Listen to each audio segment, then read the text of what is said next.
سلام دارابرم ذكر مجلس دارابرم ذكر مجلس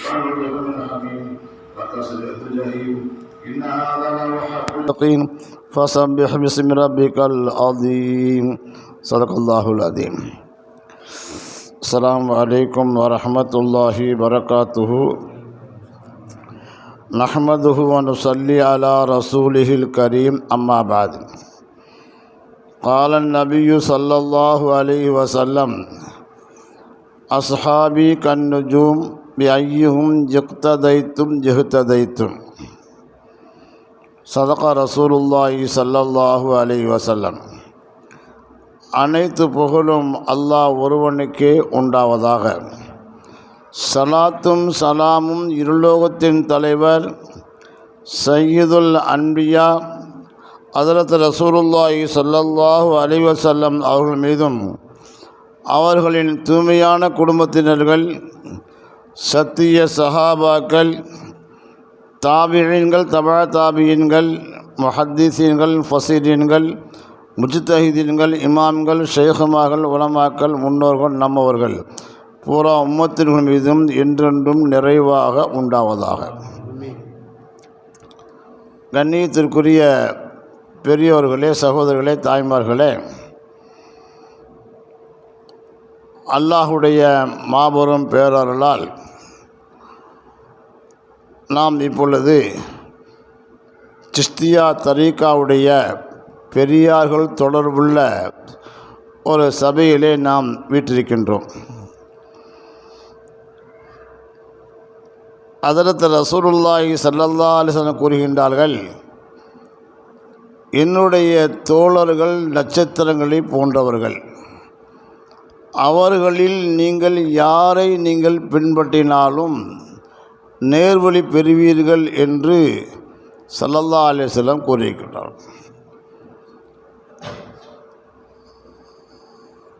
இந்த ஹதீஸுக்குள்ளே விளக்கம் பல நாட்களுக்கு முன்னால் நான் கூறியிருக்கிறேன். இருந்தாலும் கூட இப்பொழுது அதை புதுப்பிக்கணும் என்பதற்காக வேண்டி இந்த ஹதீஸ் விளக்கத்தை மீண்டும் சொல்கிறேன். அதாவது, ஸல்லல்லாஹு அலைஹி வஸல்லம் அவர்களை கொண்டு ஈமான் கொண்ட சஹாபாக்களில் பல வகை இருக்கின்றார்கள். ஆரம்பத்தில் ஈமான் கொண்டு பல கஷ்டங்களை அனுபவித்த சஹாபாக்கள் இருக்கிறாங்க. கடைசி காலத்தில் ஈமான் கொண்டு சஹாபாக்களாக இருக்கிறாங்க.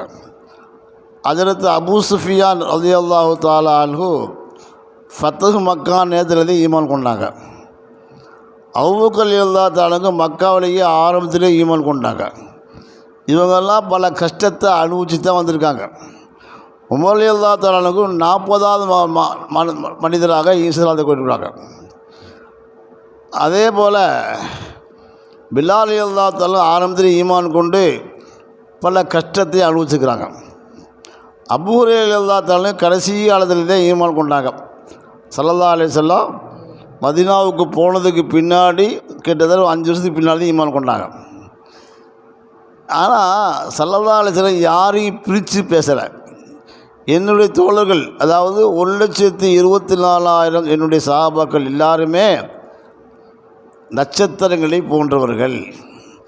அவர்களில் நீங்கள் யாரை நீங்கள் பின்பற்றினாலும் நேர்வழி பெறுவீர்கள். அப்படின்னா என்ன அர்த்தம்? ஸல்லல்லாஹு அலைஹி வஸல்லமும் அவர்களுடைய தோழர்களும் சேர்ந்து, சஹாபாக்களோடு சேர்ந்திருக்கக்கூடிய ஸல்லல்லாஹு அலைஹி வஸல்லம், ஸல்லல்லாஹு அலைஹி வஸல்லுடைய ஈமான் கொண்டு அல்லாஹ் ஒருவன், அவனுடைய தூதுவர் ஸல்லல்லாஹு அலைஹி வஸல்லம் என்று சொல்லி ஈமான் கொண்டு அவர்களுடைய சபையில் போய் உட்கார்ந்தா போதும், அல்லாஹ் அவரை முழுமையாக்கிடுவான், ஈமானில் பரிபூர்ணமாக்கிடுவான். யாரும் போய் சொல்லித்தன அவசியம் இல்லை. ஆட்டோமேட்டிக்காக அவருடைய உள்ளத்தில் பூரா ஈமானும் வந்துடும் அவங்களுக்கு, சஹாபாக்களுக்கு. ஸல்லல்லாஹு அலைஹி வஸல்லம் எது எதெல்லாம் கற்றுக் கொடுக்குன்னு நினைச்சாங்களோ அதெல்லாம் கற்றுக் கொடுத்துருவாங்க. இது சாத்தியப்படுமா? சாத்தியப்படும். நம்ம இந்த காலத்துலேயும் சாத்தியப்படும். ஒரு மனிதர் ஒரு ஷேகா இருக்கிறாரு அல்லது ஆல்சா இருக்கிறாரு. அவர்கிட்ட ஒருத்தர் வந்து பையத்து வாங்கி அல்லது மாசாலை ஓதிக்கிட்டு நம்ம ஹிதமத் செய்கிறாரு. அப்போ ஹிதமத் செய்யும் பொழுது அவங்க வந்து இவர் முறையாக நடக்கிறாரு, இவருக்கு வந்து வேறு எந்த ஈடுபாடும் இல்லை, தன்னுடைய ஷேகுமாராக முழுமையாக நடக்கிறாரு, ஆற்றுல ஒரு காலம் சேத்துல வைக்கிறதில்ல, முழுமையாக கட்டுப்பட்டு நடக்கிறாரு என்று அந்த உஸ்தாதுக்கு ஷேக்கு தெரிஞ்சால் அவருடைய ஒரு பார்வை போடும் நம்மளை. அந்த பார்வை அப்படியே நம்மளை மாற்றிடும். அந்த பார்வை நம்மளை அப்படி மாற்றிடும். இது நிறைய பேர் நடந்திருக்க மாதிரியே பார்வை மாற்றிருக்குது. எத்தனையோ பேர் ஷேக் மகள் இப்போ இருக்கிறாங்க, ஆனால் அவங்க ஆலிம் அல்ல, சாதாரண ஆளுங்க தான். குர்ஆனை கூட ஓத தெரியாது அவங்களுக்கு. அந்த மாதிரி உள்ளவங்களாம் இன்றைக்கி பெரிய பேச்சாளர்களாக, அதாவது சமுதாயத்தை வளர்ந்தக்கூடிய ஷேகுமார்களாக விட்டுருக்காங்க. எங்கே இப்போ இருக்காங்க ஆலிம் இருக்காங்க, சூஃபி சாப் இருக்காங்க, அவங்க ஆலிம் அல்ல, சாதாரண மனிதர் தான். ஆனால் அவருடைய பேச்சுடைய ஆற்றல் எந்த அளவுக்கு சொன்னால் அந்த சபையில் உட்காந்தாலே அவருக்கு வந்து ஈமான் பரிபூர்ணமாயிடும். அந்த மாதிரி ஒரு பயமான ஒரு வேகமான பேச்சு எப்படி கிடச்சி? பெரிய ஆளுக்கு ஹிதமத் செய்து ஷேகுமார்களுக்கு முழுமையாக நடந்ததுனால கிடச்சிச்சு. இன்றைக்கி நம்ம நடக்கிறோமா? இல்லை. போய் உட்காந்தா பாவா உங்களை மாதிரி ஒத்துடணுமா அப்படின்னு பேசிக்கிற வாய்ஸ் கிளிக்க பேசுகிறான். அதில் வணக்கம் அவர் நடக்கிறார் சொல்லுவார் அப்படித்தான் அப்படிங்கிற ரெண்டை வேலை போடுறதுனால, அல்லது இன்னொரு ஷேக்கிட்ட ஈமான் கொண்டாந்து பையத்து வாங்கியிருக்கிறோம், அவர்கிட்டும் இந்த ஷேக்கிட்ட வந்திருக்கிறோம். இப்போயும் கூட அந்த ஷேகத்தை நினச்சிக்கிட்டு இருக்குமே தவிர வந்து இந்த ஷேக்கிட்ட பையத்து வாங்கி அந்த அமல் செஞ்சு ஒன்றே நினைக்கிறதே இல்லை. அவங்களும் வேணும் இவங்களும் வேணும் அப்படின்னா ஒன்றும் இருக்காது. ரெண்டாம் கட்டம் பேனாம்பட சொன்ன மாதிரி அப்படி ஆகி போயிடும். அதாவது அந்த சஹாபாக்கள் ஸல்லல்லாஹு சேர்ந்துக்கூடிய காலம் இருக்குதே, அதை பற்றி ஸல்லல்லாஹு சொல்கிறாங்க, கைருல் குருனி கருணி, காலத்தில் சிறந்த காலம் நானும் என்னுடைய சஹாபாக்களும் இந்த காலம். அந்த கருணை என்ற வார்த்தைக்கு ஒரு நூற்றாண்டுன்னு அர்த்தம். சஹாபாக்கள் வாழ்ந்த கடைசி வாழ்ந்தவர்களாம், அல்லது அந்த ஒரு நூற்றாண்டு முடிச்சிட்டாங்க. ஸல்லல்லாஹு அலைஹி வஸல்லம் மதீனாவுக்கு வந்ததிலிருந்து ஒரு நூற்றாண்டு, ஒரு ஹிஜ்ரியிலேருந்து நூற்றாண்டு வரைக்கும் சஹாபாக்குடைய வாழ்க்கை இருந்துச்சு. இது ஒரு நூற்றாண்டு. பின்பு சொல்கிறாங்க கைரல் சும்பல்லதீன எழுனவும், பின்பு அந்த சஹாபாக்களோடு தாபியினுடைய காலம், 2 பேர் எழுந்த காலம், இந்த காலம் ஒரு நூற்றாண்டு. பின்பு இந்த தாபியன்களும் அதை பின்பு தாபியங்களோட 2 பேரும் எழுந்த காலம், அது ஒரு நூற்றாண்டு. மொத்தம் 3 நூற்றாண்டுக்குள்ள வந்த மனிதர்கள் எல்லாருமே பெரும் பாக்கியம் பெற்றவர்கள். அந்த காலத்தில் தான் 4 இமாம்களும் வந்துட்டு போயிட்டாங்க. ஹதீஸை கோர்வை செய்த சிஹாசித்தா சொல்லக்கூடிய பெரும்பெரும் கிரந்தங்கள் மக்களுக்கு மத்தியில் கவனிக்கப்படக்கூடிய அந்த இமாம்கள் வந்து போயிட்டாங்க. அதனால் இவங்களானது மக்களுக்கு மத்தியில் நல்ல வழிகாட்டியாக மாறிட்டாங்க. அவங்களாம் வந்து அதை மாற்ற முடியல. அதற்கு பின்னாடி வந்து இமாம்கள் வந்து திறமையாக வந்தாங்க, தானும் ஒரு மதம் உண்டாகி மாற்றாங்க. ஸல்லல்லாஹு அலைஹி வஸல்லம் சொல்லிட்டாங்க, 4 மதம் உண்டாயிருச்சு, 5ஆவது மதப்புக்கு முயற்சி பண்ணாதுட்டாங்க. ஏன்னா அது பொற்காலத்தில் உள்ளது. இப்படி ஆக இந்த 3 காலத்தில் வரக்கூடியவங்களுக்கு வந்து ஸல்லல்லாஹுடைய சபையில் உட்கார்ந்தால் போதும், அவளுக்கு ஈமான் பரிணமாயிரும். 2வது தாபியன்கள் வந்து சஹாபாக்குடைய காலத்தில் அவங்களுடைய சபையில் உட்கார்ந்து அவங்களோட பயானை கேட்டால் போதும், அவங்களும் மாறிடுவாங்க. 3வது தாபியன்களுடைய சபையில் தாபியில் உட்கார்ந்தாக்க பயானை கேட்டால் பார்த்தாது, கொஞ்சம் அமல் செஞ்சால் போதும், அவங்களும் மாறிடுவாங்க. இப்படி 3 காலமும் பொற்காலம்னு சொல்லப்படுது. அதற்கு பின்னாடி உள்ள காலம் எப்படிப்பட்ட காலம்? அதுக்குள்ளே நிறைய மாற்றங்கள் உண்டாகி போயிடுச்சு. பெண்களுடைய நிலை மாறி போச்சு, எல்லாமே மாறி போயிடுச்சு. அந்த 3 நூற்றாண்டுக்கு பின்னாடி குழப்பங்கள், பிரச்சனைகள், அரசருக்கு மத்தியில் மாவியா ரலியல்லாஹு தன்னுடைய மகன் யசீத் வந்து சஹாபாக்களே கொலை செஞ்சார். ஆமாம், ஹஜரத் ஹுசைன் ரலியல்லாஹு கர்பலாவில் இவருடைய யசீதுடைய அனுமதி இல்லாமலேயே அவருடைய ஆட்கள் வந்து கொண்டுட்டாங்க. இதெல்லாம் பெரிய குழப்பம்லாம் உண்டாச்சு பின்னாடி. எப்போ? இந்த 3 பொற்காலத்துக்கு பின்னாடி தான் உண்டாச்சு. அதனால் இந்த காலத்தில் வந்தவங்களாம் வந்து அவ்வளவு முழத்தவரானவர்கள் இல்லை. இப்போ என்ன செய்யணும் அப்படின்னு சொன்னாக்க, ஹஜ்ரத்து காரி தய்யிப் சாஹிப் எழுதுகிறாங்க, கிதாப் எழுதுகிறாங்க, 4 விஷயங்களை பின்பற்றக்கூடியவர்கள் தான் இந்த காலத்தில் முன்னேற முடியும். 4 விஷயத்தை அவற்றுக்கணும். 1வது என்ன அப்படின்னாக்க, பெரியார்கள் ஷேகுமார்கள் உலமாக்குடைய சபையில் போய் உட்காரணும், அவங்களுடைய சுஹபத்தில் உட்காரணும். இப்படி சுஹபத்தில் போய் உட்கார்ந்தா, அல்லாத மனசார உட்காரணும், கண்ணியமாக உட்காரணும், அவங்களுடைய கண்ணியம் நமக்கு உள்ளத்தில் இருக்கணும். அப்படி போய் உட்கார்ந்துன்னு சொன்னால் அப்போ கொஞ்சம் கிடைக்கும். 1. 2வது, எங்கேயாவது பெரியார்கள் இருக்கிறாங்க தேடி போகணும். இது ஒன்று. இது 2வது. 3வது என்ன சொன்னாக்க, ஒரு நல்ல நண்பரை ஏற்படுத்திக்கொள்ளணும். நம்மளுக்கு முன்னிலையிலும் பின்னிலையிலும் நம்மளுடைய விஷயத்தில் நன்மையை நாடக்கூடியவர். நம்மளை குறை சொல்லக்கூடாது. முன்னாடி பார்த்தா ஜிஜி, பின்னாடி பார்த்தா அழகா, இப்படி இருக்கக்கூடாது. எல்லா நேரத்திலையும் நமக்கு கையிலையும் கஷ்டத்திலையும் சந்தோஷத்திலையும் நமக்கு உதவி செய்யக்கூடிய ஒரு நல்ல மனிதர் இருக்கணும். 3வது. 4வது, இரவு நேரத்தில் நமக்கு நாமளே கேள்வி கேட்டுக்கொள்ளும், நான் இன்றைக்கி என்ன அமல் செஞ்சேன், அல்லாவுக்கு பிரியமான அமலா இல்லையா? அல்லாவுக்கு பிரியமான அமல்னாக்கா அல்ஹம்துலில்லாஹ் சுக்ரியா செய்து அல்லாவுக்கு, இல்லை சரியில்லையா யாரெல்லாம் இல்லை மடிசலா அல்லா அப்படின்னு சொல்லணும். அப்போ அதுக்காக சொல்லுவாங்க, டெய்லி சரி சுக்ரியா நஃபில்ன்றக்க தொழு அப்படி சொல்கிறாங்க. எல்லாம் நல்லா அவனுக்கு எந்த ஆரோக்கியத்தை கொடுத்தாலும் அதுக்காக இல்லைக்கா சுக்ரியா செய்யி உனக்கு அமல் செய்யக்கூடிய பாக்கியத்தில் அதிகமாக கொடுத்துருவாங்க. இந்த 4 விஷயங்கள், இந்த 4 விஷயத்தில் சஹாபா, அதாவது முன்னோர்கள் முழுமை பெற்றார்கள். ஆனால் இன்றைக்கி ஒரு ஷேகுடைய சபையில் போய் உட்கார்ந்தாலும் கூட இந்த 4 விஷயம் அப்படி இருக்கிறத பார்க்கணும், இல்லைன்னு முடியாச்சு. ஆனால் இந்த 4 விஷயம் கிடைப்பதற்காக வேண்டி நாம் தேடி போகும்போதெல்லாம் கேவலமும் கஷ்டமும் வரத்தான் செய்யும். அதிரத்து உங்களுக்கு தெரியாத விஷயமெல்லாம் இல்லை, உங்களுக்கு புதுசாக சொல்லிக்கலாம் சொல்ல. அதிரத்து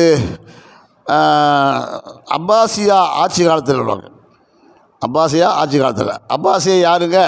ஸல்லல்லாஹுடைய சச்சா, அவருடைய பிள்ளைகளுடைய ஆட்சி காலம்.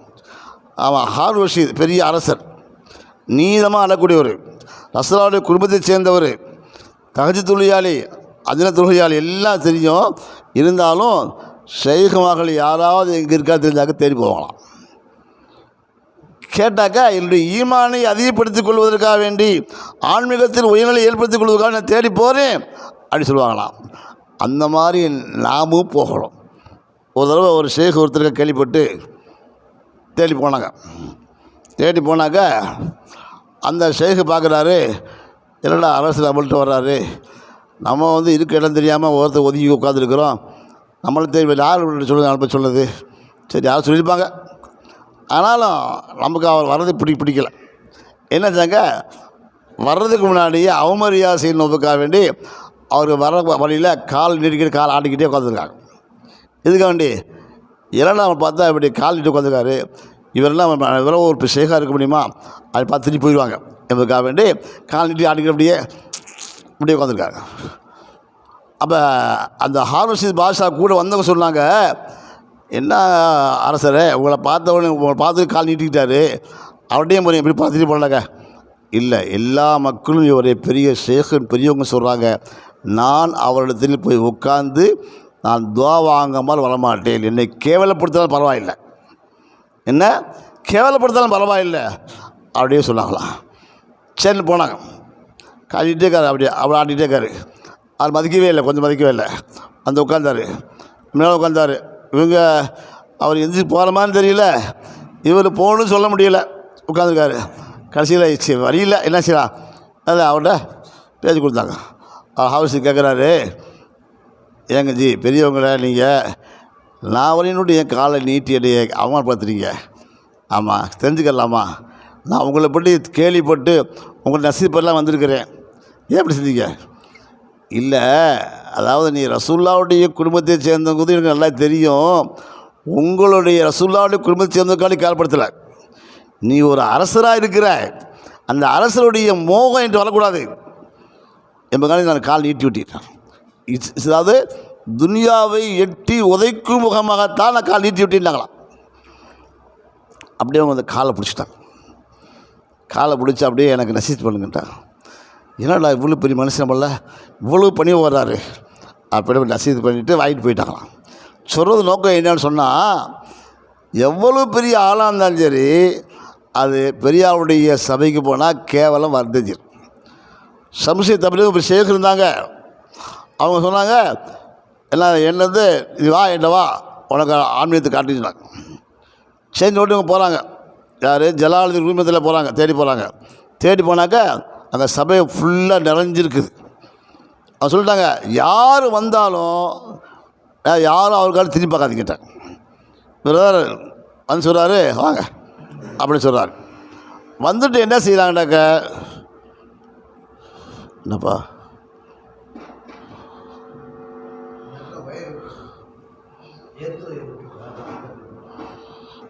சரியா வந்துருப்பா.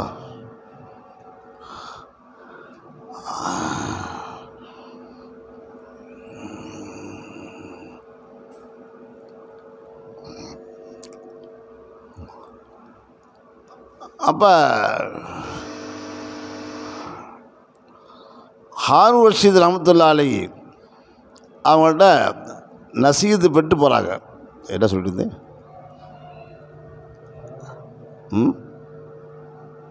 தெரியலையா?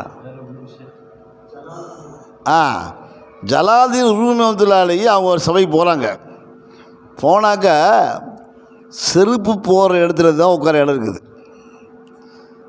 எப்படி இருக்கும்? பெரிய இமாம், நிறைய கிதாபுகள் எழுதியிருக்கிறாங்க, ஊரே மதிக்கக்கூடிய ஒரு மனிதர், சம்சை தமிழக்கூடிய ஒரு ஷேக அவங்க சொன்னாங்கிறதுக்காக வேண்டி தேடி போகிறாங்க. ஆனால் பெரிய சம்பவம். சுருக்கத்துக்கு வர்றேன். இப்போ இவங்களால் அங்கே உட்காரதுக்கும் சகனமாக இருக்குது, திரும்பி போகிறதுக்கும் சகனமாக இருக்குது. அப்படியே சோர்ந்து போய் ரொம்ப நேரம் நின்று தன்னால் முடியலம்பதுக்காக வேண்டி பள்ளியாசல் வந்து சோர்ந்து படுத்துட்டாங்க. ஏன் சொல்ல வரேன்னு சொன்னாக்க, நல்லவங்களை தேடி போகும்போது வரக்கூடிய கஷ்டங்கள் நிறையா இருக்கும், கேவலமும் சேர்ந்து வரும். கல்வி என்பது கஷ்டம்தான், கேவலம்தான். கேவலத்தோடு தான் கல்வி கிடைக்கும். ஆனால் அந்த கல்வி கிடைத்தால் உயர்ந்த ஸ்தானத்துக்கு மாறிடலாம். கிடைச்சதுக்கு பின்னாடி தான் அதுலேயும் கஷ்டம்தான். அதற்கு ஸைத் இப்னு சாபித் ரலியல்லாஹு தஆலாவுடைய மகனார் உஸாமா ரலியல்லாஹு தஆலா பெரிய ஒரு ஆலிம். அவங்கள்ட்ட போய் அப்துல்லா இப்னு அப்பாஸ் ரலியல்லாஹு தஆலா, யார் ரசூலுல்லாஹ்வுடைய பேரப்பிள்ளை, ஏதோ ஒரு மசால் கேட்கணுக்காக வேண்டி அவங்க வீடு தேடி போகிறாங்க. போனால் வீட்டில் படுத்து தூக்குறாங்க. இப்போ சொல்கிறாங்க எழுப்பாதீங்கட்டாங்க. எழுப்பா கடுமையான வெயிலில் வெளியே நிற்கிறாங்க. அப்படியே இது வரைக்கும் அவங்க எப்போ வெளியே வருவாங்க அப்போ கேட்கலாம் விட்டு ரொம்ப நேரம் நிற்கிறாங்க. கடுமையான வெயில், காலெலாம் சுடுது. ஆமாம், அப்போ அந்த காலத்து எந்த செருப்பாக இருந்துச்சு இருக்குது. அப்போ வெளியில் பார்க்குறாங்க, என்ன அப்துல்லா இப்னு அப்பாஸ் நீங்கள் இருக்கிறீங்க, நீங்கள் ரசூலுல்லாஹ் பேரப்பிள்ளையாச்சே, நீங்களே என்ன நிற்கலாமா, கதை உள்ளே வந்துருக்க வேண்டியதானே? இல்லை, நான் கல்வியை தேடி வந்திருக்கிறேன், நான் உங்களுக்கு மரியாதை செய்ய வேண்டும். ஆமாம், கில்மத் செய்ய வேண்டும், மரியாதை செய்யணும். என்ன விஷயம்? இந்த விஷயமா சொல்லிக் கொடுத்தா மாட்டாங்க. இந்த மாதிரி கஷ்டத்தையும் தியாகத்தையும் கேவலத்தையும் தாயினாத்தான் கல்வி கிடைக்கும். அதே போல் ஞானம் அப்படித்தான். இந்த மாதிரி ஒரு முயற்சிகள் நம்ம செய்யும் பொழுது அல்லாஹ் அதை கொடுத்துருவான். சரி, அப்படி செஞ்சுக்கலாங்களா? அல்லாஹ் நம்மளை கவிழ்ச்சிவானாக. அல்லாஹ் ஆன்மீகத்திலும் கல்வி தரத்திலையும் உயர்நிலை வருவதற்குள்ளான கஷ்டங்களை தாங்கிக் கொள்ளக்கூடிய சக்தி அல்லாஹ் நமக்கு தந்துடுவானாக.